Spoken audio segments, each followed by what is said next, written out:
Welcome to all of you dear students. मैं आपको एक छोटा सा कंसेप्ट क्लियर करवाने की कोशिश करता हूँ।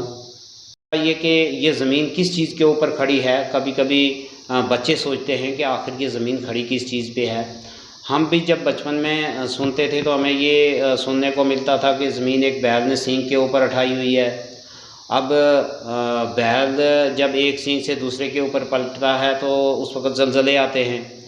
अब एक ज़हन में ये कन्फ्यूजन बनता था कि ज़मीन तो बैल ने उठाई हुई है, बैल किस चीज़ ने उठाया हुआ है। बैल को खड़ा होने के लिए भी तो कोई चीज़ चाहिए।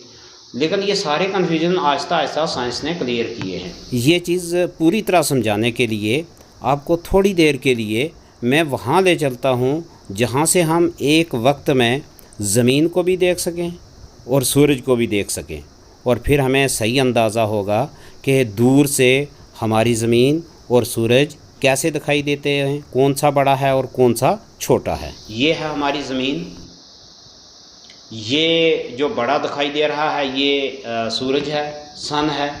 अब हमें तो जो सूरज है वो छोटा दिखाई देता है, ज़मीन बहुत बड़ी दिखाई देती है। उसकी वजह यह है कि हम ज़मीन के ऊपर हैं, बहुत करीब हैं, इसलिए ये चीज़ हमें बड़ी दिखाई दे रही है। जितनी कोई चीज़ दूर जाती है उतनी वो छोटी होती जाती है। जैसे हम जहाज़ को देखते हैं, जब हमारे पास से गुज़रता है तो बड़ा होता है, लेकिन जब बहुत दूर चला जाता है तो बहुत छोटा होते होते वो आहिस्ता आहिस्ता गायब हो जाता है। अब सूरज बहुत ज़्यादा दूर होने की वजह से हमें छोटा दिखाई देता है, ज़मीन हमारे बिल्कुल करीब है इसलिए ये बड़ी दिखाई देती है।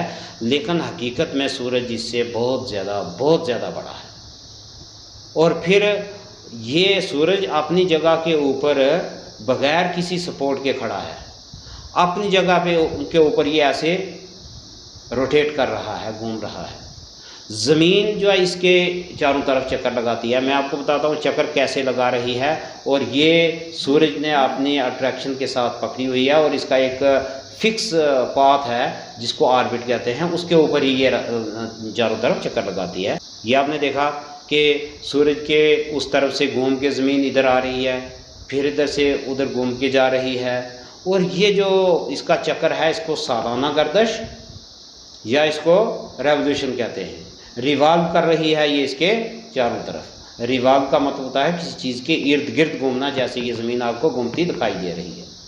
जब ये एक चक्कर यहाँ से जब शुरू करेगी फिर यहाँ वापस आएगी, इसको 365 दिन और 6 घंटे लग जाते हैं।